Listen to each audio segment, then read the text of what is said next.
Hey there, everybody. Pete Pardo here from Sea of Tranquility. Welcome to another edition of Ranking the Albums. Today we're going to tackle, in a much more limited capacity, an artist that so many people have asked for over the last bunch of months since we started doing this Ranking the Albums series. And it's a guy that I love a lot, but man, he's got a shitload of albums. And I have a whole bottom row of one of my shelves dedicated to Frank Zappa. Even I don't have everything. He's got so many studio albums, live albums, compilations, stuff they released after he passed away, all sorts of stuff. I've got most, if not all, of his studio albums. I have a hell of a lot of live albums, but not everything. I have some kind of weird compilations and all sorts of stuff, but it's just way too much to say, all right, I'm going to rank everything. Whether I decided to rank all of the studio albums, there's a ton of those, or all the live albums, there's probably even more of those. I just said, you know what? Originally, I was just going to do my top 15 albums, and it was just going to be albums. I'm not going to separate it between studio and live because, quite frankly, even some of the studio albums have mostly live tracks on them, and you know how Zappa was. So I posted a note on the Facebook page this morning asking folks, it's like, if you're who's interested in Zappa, because I might do a ranking the albums, or I might just rank my top 15. I don't know yet. And so many people, no, you can't just do 15. You got to do 20, you got to do 25, got to do 30. So I settled on a happy medium. I decided to rank my top 20 favorites. These are going to be a mix of studio and live. All right. So these are my 20 go-to albums, my personal favorites. If you don't hear your favorites, tough. These are my favorites, right? Feel free to list them below, your favorites, but these are the ones for me, these are the Zappa albums that are the ones that I go to the most often, the kind of the cream of the crop for me. Doesn't mean he doesn't have other good ones, because he does, but these are the ones that I kind of like a little bit best. I've got them in my ranking of preference. It could kind of change at any time, because all these albums are really good, but there's no stinkers here at all. These are all ones that I like a lot. But I got my real favorites at the top of the list. And, the second half is just kind of, I don't know how much stock you want to put in the order. But anyway, and there's a good mix of like really old stuff and stuff that he did later on in his career before he passed away. So here we've got at number 20, Make a Jazz Noise here. Obviously, like I said, you're going to see a lot of live stuff in here, because a lot of his live albums were great because, he would often incorporate songs that were never on a studio album, as well as jams and cover songs and, new live renditions and arrangements of older songs, or, whatever. Zappa, any Zappa was always really good Zappa. So Make a Jazz Noise here, one of his crazy good latter period ensembles. A lot of good tracks on here. You got Stingfoot, what else? The Orange County Lumber Truck, theme from Lumpy Gravy, and a mix of like longer tracks and little excerpts from classic stuff. You got Big Swifty King Kong here. What else? Cruising for Burgers. All sorts of fun stuff on here. It's just the Black Napkin. Fun stuff. Next up, this might rank much higher for a lot of people, and I totally get that. It's a really avant-garde album. It's off-the-wall stuff.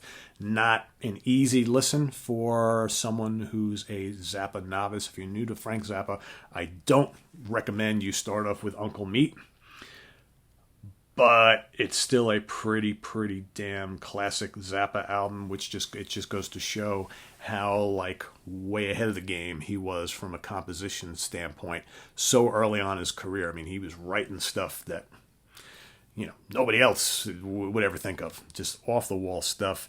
You have some, you got the Dog Breath variations on here. You got different Uncle Meat variations. You got Mr. Green Jeans.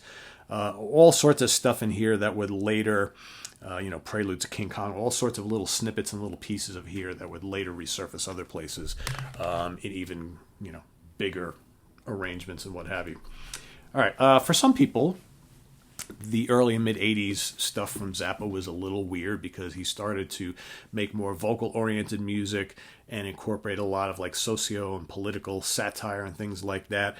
But, even with some of the sillier stuff that he did in that decade, there's still a lot of the music was just fantastic. So Shake Your Booty is going to come next for me. I know a lot of people love this era. You know, Joe's Garage, Shake Your Beauty, Shake Your Booty, Shake Your Beauty, Chic Your Booty, Man from Utopia, you know, all that kind of stuff. Ship Arriving Too Late to Save a Drowning Witch. But, you know, some memorable tunes on here. You got I Have Been in You, I'm So Cute, Jones Crusher. You know, Bobby Brown Goes Down. What's he going down on, you might ask? Well, read the lyrics. What else? A couple cool releases around this time period. I dig the Sleep Dirt album.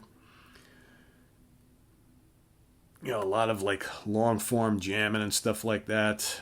Gregory Peccary. Oops, hold on. This has, I'm trying to think of the name of the song. This has one of my favorite guitar solos from him, which is on The Ocean is the Ultimate Solution. If you want to hear, and sorry, Gregory Peccary is not on here. I was thinking it was. But The Ocean is the Ultimate Solution has a blazing, spellbinding, long guitar solo from Zappa, which is one of my favorites. You got Time is Money, title track, Sleep Dirt, Filthy Habits, Flambe, Spider of Destiny, and Egyptian Strut. But for me, The Ocean is the Ultimate Solution is worth the price of admission alone. All right, how about the guitar album, which is just basically a collection over 2 discs of some of his greatest guitar solos live and in the studio, mostly live. So again, if you've been following Zappa lore, you know, in a lot of these studio albums, you know, you'd hear these great songs with a just jaw-dropping guitar solo. It's like, oh, that's awesome. And then you'd read further here, do some further research, and it turns out that guitar solo was actually taken from Zappa playing it live at some concert, because he recorded everything that he would take from the live recording, drop it into the studio recording. He did that all the time. So here you have like a bunch of classic Zappa live guitar solos from all over the place, recorded in one collection. But it's not the first time he did that. We'll talk about that in a minute. But if you just don't want to hear all the BS and want to get down to the nitty-gritty of him playing guitar, because he was a guitar hero, you know, even though a lot of his music was not really guitar-centered, you just want to hear him shut up and play his guitar, that's one of the ones to get.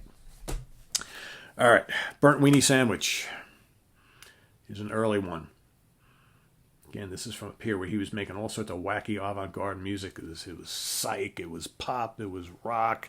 You know, he was starting to get and dabble into some jazz and jazz fusion, so to speak. You got WPLJ on you here. Theme from Burnt Weenie Sandwich, Igor's Boogie, Holiday in Berlin, Full Blown. It's a weird album. It's a fun album. As is the next one. Weasels Rip My Flesh. This is one of the first Zappa albums I ever got, by the way. As odd as that may seem. Did you get any Anya? Hopefully not. You know, Get a Little. The Eric Dolphy Memorial Barbecue. A lot of weird avant-garde, off-the-wall stuff on here. I mean, just the creativity of this guy. And you know, Zappa's music is not for everybody. Not for everybody. You got to have some sort of a warped sense about you, about what you like to listen to. And at times, you know, not the most melodic music in the world, but if you like challenging musical passages, you know, featuring xylophones and keyboards and horns and guitars and, you know, all sorts of weird stuff and recorders and kazoos and you name it, you came to the right place. All right, so Bongo Fury, which is an album he did with his good friend Captain Beefheart. I'm not much of a Captain Beefheart fan, I will say. His music is even too weird for me at times, and his vocals kind of they're an acquired taste. But you know, this album has a couple of fantastic songs on it, like Deborah Cadabra is great. Carolina Hardcore Ecstasy is easily a top favorite Zappa song of mine. It's so catchy. It's got great guitar work in it, good chorus. And of course, it's got Muffin Man, as well as Advance Romance, another great song. But Muffin Man, another song with a explosive Zappa guitar solo. Really, really strong album, I think. How about a little Shut Up and Play Your Guitar? I talked about the guitar album before. He was the first one that came out. So here you got 3 discs of Zappa guitar solos, live in the studio, all sorts of stuff and places. If you just want to hear him squonking around on his Stratocaster SG or Gibson Les Paul, there you go, right there. That's the place to start. Some really good guitar work on this one, too. This is Joe's Garage, okay? Big multi-set concept album. You know, you got the Watermelon and Easter Hay on here, which is probably many people's favorite Zappa guitar vehicle. A lot of other kind of really fun, humorous type material on here. Definitely something you got to kind of listen to all the way through. But definitely a fun album. One of his bigger sellers. You know, Zappa was never like a mainstream guy, but Joe's Garage got him a lot of attention when it came out. Zoodalores. You know, of course, you got Mr. Terry Bozzio on this album. This is Terry Bozzio, Davey Moyer, Roy Estrada, all sorts of people playing on here. Ruth Underwood. Who else? Yeah, all sorts of other people. It's a good album. It's a very good album. Of course, you got Black Napkins on here, very famous tune from him. Wind up working in a gas station.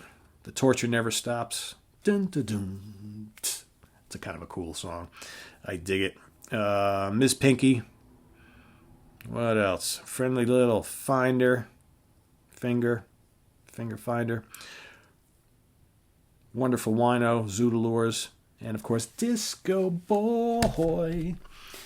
Another wacky album. All right, so Waka Jawaka. You know, he did a couple albums in the, this is 74-ish, 72. Did 2 albums in a row of mostly all instrumental jazz fusion. You know, not that different from what we heard going on at the time. You know, Weather Report, Mahavishnu Orchestra, Return to Forever, Lifetime, that sort of thing. And pretty brilliant stuff. You know, he started to dive into that sort of thing on the Hot Rats album, and then over the next couple of years we would see quite a bit of that, and he put together a band that could play that, you know, in a big way. And here you've got just 4 lengthy tracks, well, 2 really lengthy ones, 2 shorter ones. You got Big Swifty and Waka Jawaka, the kind of bookends to the album, and then Your Mouth, and It Just Might Be a One-Shot Deal. Again, this is Zappa's music for big band. Fantastic. And I actually like the other one that came out right around that same period better. We're going to get to that in a minute.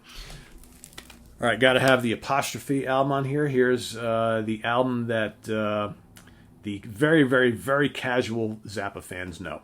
Okay, this was you know, one of his early kind of, I don't know if you can really call it a hit album, but this is the album that you know, was the popular one probably till Joe's Garage, I would think. This has the famous "Don't Eat the Yellow Snow." Okay, you got Nanook Rubs It, St. Alfonso's Pancake Breakfast, right?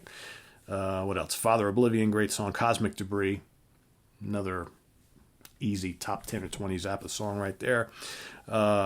Uncle Remus, The Incredible Stinkfoot, and a couple others. Probably Zappa at his sort of most accessible, not too far into the political satire lyrics. Not too crazy down the rabbit hole with the, you know, avant-garde arrangements and all that kind of stuff. Definitely more of an easy listen for Zappa, but still pretty complex musically speaking. All right, Zappa in New York is up next. Another tour de force double live album. You know, all sorts of greats on this one. See if I can get a listing of them all. I mean, this just goes to show you what great musicians he always grabbed to have in his band. So you got Ray White on guitar and vocals. You got my uncle Don Pardo on narration. No, I'm just kidding. Dave Samuels on timpani and vibes. You got Eddie Jobson, of course. Jobson. I never know. Whatever. Eddie the man on keyboards and violin. All right. You got Randy Brecker and Michael Brecker on trumpet and sax, flute. You got Patrick O'Hearn on bass and vocals. You got Lou Marini on sax and flute. You got Terry Bozzio on drums and vocals. You got Ronnie Cuber on sax and clarinet. Ruth Underwood on percussion, synths, and all sorts of vibes and vibraphones and things like that. And, of course, Tom Malone, trumpet, piccolo. A fantastic band. Killer band. That probably might for me might be his my second favorite lineup of Frank Zappa, and that lineup did not stay together for too long, which is a shame, but they were pretty formidable. All right, so here's that other album I was talking about from the early 70s, that 1-2 shot of like Zappa doing big band type of thing, the Grand Wazoo. I like this one even better than Waka Jawaka. This, again, long form compositions. You got the title track, 13 minutes. You got For Calvin and Cletus Auritus Auritus. Shorter stuff, right? Then you got Eat That Question and Blessed Relief kind of ending the album. This, again, big arrangements, horns and reeds and guitars and percussion and drums. It's just like the Zappa big band, but done, of course, in the early 70s. All right, kind of the start that started to get Zappa. Here he's kind of putting the early Mothers of Invention behind him, and kind of moving on into more solo stuff, moving into more jazzy pastures, leaving all the psychedelia behind a bit. Of course, for Hot Rats, probably, again, one of those early albums that really started to get Zappa noticed, even more so than those early Mothers albums. Of course, it's got the standard Peaches and Regalia, which is a fantastic jazzy song. You got Willie the Pimp. All right, you got Son of Mr. Green Jeans, Little Umbrellas, the Gumbo Variations. I can't read today. And It Must Be a Camel. So a lot of great guitar work on this album, I will say. And some really special violin work as well from, God, what is his name? I'm drawing a complete blank on his name. Sugarcane Harris, that's it. A pretty special album, which I'm sure for a lot of people is going to rank pretty high. I would not argue that too much. All right, next up we're going to go with Overnight Sensation. Here we're in a period where Zappa's got one of the best bands on the face of the earth, and he can really do no wrong. So it's like from 1970 through 75, 76, man, I'm telling you, just cranking out some great albums with superior musicianship. Right here we've got, I'm going to go list them all up because it's worth it to do that. You got Tom Fowler on bass, Bruce Fowler on trombone, Ralph Humphrey on drums, Sal Marquez on trumpet and vocals. You got Ruth Underwood on marimba, vibes and percussion. Ian Underwood, flute, clarinet, alto, and tenor sax. You got George Duke on keyboards and synthesizers, Jean-Luc Ponty on violin, and of course, Mr. Zappa on guitar, vocals, and writing the songs, right? A fantastic band. Fantastic. What's on this album, you might ask? She's got that Camarillo Brillo. I'm the Slime. Dirty Love. The great hard rocking song. Need Your Dirty Love. 50-50. Zombie Wolf. Dynamo Hum, and also Groovin' to Montana soon. Moving to Montana. Great album. All really memorable songs. Really memorable songs. Number 3, I'm going to go pump out another live album here. This one is really, really good. It's not really good. It's just damn great. They released a whole slew of live albums in a series called You Can't Do That on Stage Anymore. All right, I have a handful of them, but I don't remember exactly how many they actually put out. But they're all real noteworthy, but this one especially. This is Volume 2. This is the complete Helsinki Concert. Okay, basically the Helsinki Concert was pretty much that same lineup that I just mentioned here. So it was this is September 26th to 22nd, 1974 in Helsinki, Finland. And, of course, this is the band with Napoleon Murphy Brock, George Duke, Ruth Underwood, Tom Fowler, Chester Thompson. So a little bit different. This is more of like the Roxy and Elsewhere lineup, doing all sorts of great songs. So you got, Stinkfoot, Inca Roads, Redunzel, Village of the Sun, Pygmy Twilight, Cheapness, Dupree's Paradise, Uncle Meat, Montana, Big Swifty, all sorts of the Dog Breath Variations, all sorts of stuff. Probably the best lineup, or a variation of the best lineup, because he had most of the mainstays that were there for a period of 3 3, 4, 5 years, something like that. A couple of guys would come and go, but otherwise the mainstays were there, Duke and Underwood and what have you. But just a terrific, terrific concert. If you love Roxy and Elsewhere and you want to hear like more from that era band, you absolutely need to get this if you can still get it. I don't even know if these are still available anywhere. Speaking of Roxy, number 2, Roxy and Elsewhere. Obviously, if you got to have it all, you go out and get the box set that came out, 2 years ago, which I have. And I've shown here on the channel. If you want to go see my review, I reviewed the whole Roxy and Elsewhere complete. That's worth getting. But if you just have the regular original release, that's pretty damn good too. Again, recorded at the Roxy in California. This is that lineup. This is George Duke and Company, right? Penguin and Bondage. Oh yeah, oh yeah, oh. What else we got? Pygmy Twilight. Great song. All right. Dummy Up. Village of the Sun. Good pop song. Echidna's Arf of You. Don't You Ever Watch That Thing. Of course, the wonderful Cheapness. Cheapness is a great tune with a pretty funny lyric. Son of Orange County. More trouble every day. The Bebop Tango. Great stuff. A killer live album. All that is Frank Zappa. Right there. But my favorite Frank Zappa album of all time, and this one comes under the heading of Frank Zappa and the Mothers, because for a little bit he started calling them the Mothers again, even though it's a different lineup than the original Mothers, is got to be One Size Fits All. It's been my favorite Frank Zappa album for a million years.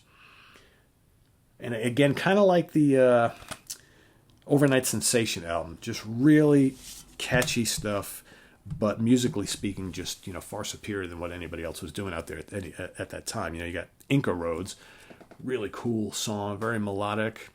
You got the awesome Ruth Underwood, and then you got that wonderful guitar solo, which lifted from a live concert, dropped into the studio recording. You got Can't Afford No Shoes, Sofa Number 1, Pajama People, another great song, Florentine Pogan, one of my favorites from this album. Evelyn, A Modified Dog. Sorry, hon, I'm not talking about you. It's my wife's name. San Bernardino, The Incredible Andy, and of course, Sofa Number 2. Hard to beat. And again, some killer guitar work from Zappa. George Duke all over this, the Underwoods. I mean, the whole band, just incredible. And yet it's like so accessible. That's what I love about this era of Zappa. It's like the music is so challenging, yet it's easy to listen to, if that makes any sense at all. So there you have it. That's just my ranking, my 20 favorite Zappa albums. Again, there's others that I dig quite a bit. I'm sure some of you are going to, want us about, Pete, what about the Flo and Eddie years? Pete, what about the early Mothers stuff? It's like, yeah, it's all cool too. I don't dislike any of it. I dig these better.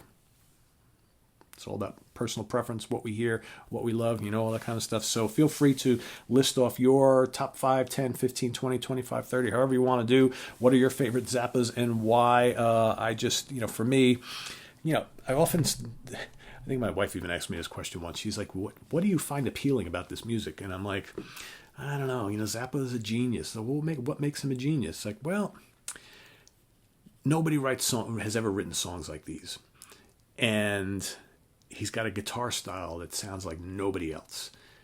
And, when he has vocal tunes, the lyrics are very true to life. They make you think, they make you laugh. And if you're someone who's into seriously challenging music, if you love prog rock or jazz, lots of love in this stuff. If you like psychedelic music, lots of love here. I love the kind of the big band concept. All these musicians, you got saxes and trumpets and trombones and xylophones and keyboards and synthesizers, guitars, bass, drums, and many times more than that, and sometimes 2 guitars. And his band, like Miles Davis, before him, and as a contemporary, a breeding ground for musicians who then went on to even bigger and better things. I mean, just look at some of the guys who came from his band that went on to do immense things. I mean, we mentioned George Duke before, right? We talked about Eddie Jobson before. We talked, Terry Bozzio. And, God, so many. Steve Vai. Mike Keneally. Okay. So many other players have just kind of come through Zappa's band and then, got their chops going there and then went off to either solo careers or to join other bands to greatness. So many. I mean, I only just scratched the surface of those couple names right there. So many other guys just use Zappa as a launching pad to learn everything they could learn, because everybody you ever read about or talk to who spent time in Zappa's band, no matter when, said that they learned so much about, playing within a large ensemble and composition and all that kind of stuff. So he was just as much a teacher as he was a band leader. And so all those qualities, and I've always heard he was a really, really nice guy. And he wasn't your kind of sex, drugs, and rock and roll guy ever. He was all about the music and his family, and that's kind of cool, right? So anyway, visit us on the web at www.seaoftranquility.org. We're on Facebook, we're on Twitter, of course, we're here on YouTube all the damn time. What's coming up tomorrow, you might ask? 1976, favorite album of the year. Another tough one, right? We shall see. Also, going to do ranking the albums, hopefully tomorrow. Soft Machine, Government Mule, and this weekend, Steve Keeler, Brian Slagle, and I are going to, and another special guest, are going to rank the albums of thrash metal titans Exodus. So that's coming up as well. So all sorts of stuff happening over the next few days. You don't want to miss any of it. So we'll see you guys real soon, right? Take care. Thanks for checking in. Let's hear your Zappa favorites below, right? So we'll see you later. Take care. Bye-bye.